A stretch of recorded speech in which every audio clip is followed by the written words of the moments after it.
Social మీడియాలోని cockroaches అన్ని road మీదకి వచ్చేసినాయి. కాక్రోచ్ జనతా పార్టీ స్టార్ట్ అయ్యి 1 మంత్ అయినప్పుడు చాలా మంది ఇది ఓన్లీ సోషల్ మీడియాకి లిమిట్ అయిపోద్ది అన్నారు. బట్ నిన్న జరిగిన ఢిల్లీ ప్రొటెస్ట్ లో ఎవరైతే సోషల్ మీడియాకి లిమిట్ అయిపోద్ది అన్నారో వాళ్ళందరూ ఒక ఆన్సర్ చేసినారు.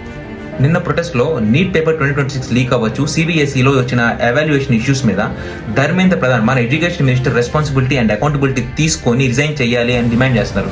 ఒకవేళ 7 days లో రిజైన్ చేయకపోతే మేము ఈ ప్రొటెస్ట్ నేషనల్ వైడ్ ప్రొటెస్ట్ చేస్తామని చెప్పి ఒక వార్నింగ్ పంపిస్తున్నారు. 1956 లో లాల్ బహదూర్ శాస్త్రి గారు ఒక ట్రైన్ యాక్సిడెంట్ జరిగిందని చెప్పేసి నేను రైల్వే మినిస్టర్గా ఉన్నాను, ఆ అకౌంటబిలిటీ నేను తీసుకుంటున్నానని చెప్పి అకౌంటబిలిటీ తీసుకొని రిజైన్ చేశారు. అప్పటి పొలిటికల్ సిచ్యువేషన్ వేరు, ఇప్పటి పొలిటికల్ సిచ్యువేషన్ వేరు. ధర్మేంద్ర ప్రధాన్ రెస్పాన్సిబిలిటీ తీసుకొని రిజైన్ చేస్తారా చేయరా అనేది వేరే విషయం.